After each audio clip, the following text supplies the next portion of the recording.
एमआयएमचा नगरसेवक Mateen पटेलचा video social मीडियावर viral झालाय। मुलींचे अश्लील व्हिडिओ रेकॉर्ड करून ब्लॅकमेल करत असल्याची माहिती आहे। अनेक महिलांचे रेकॉर्डेड व्हिडिओ पोलिसांच्या हाती लागलेत, सूत्रांची माहिती। टीसीएस प्रकरणामधील आरोपी निदा खानला मतीन पटेल यानेच लपवलं होतं। निदा खानला लपवण्यात एमआयएमच्या नगरसेवकाचा हात असून धर्मांतरण रॅकेटमध्ये अजून कोणाचा सहभाग आहे का याचा तपास होईल असं मुख्यमंत्री फडणवीसांनी म्हटलंय। यावर निदा खानला लपवण्यात एमआयएमचा हात होता तर पोलीस काय करत होते असा सवाल अंबादास दानवेंनी केलाय। हे स्पष्टपणे दिसतं आहे की निदा खान यांना लपवून ठेवण्यामध्ये एमआयएमचे नगरसेवक यांचा हात होता। त्यांच्या पाठीमागे कोण कोण होतं हे देखील शोधून काढलं जाईल।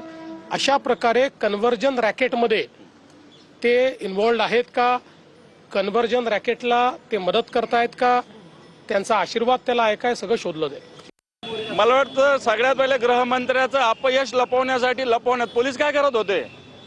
जर एमआयएमचा हात होता तर पोलीस काय करत होते देवेंद्र फडणवीसांचं?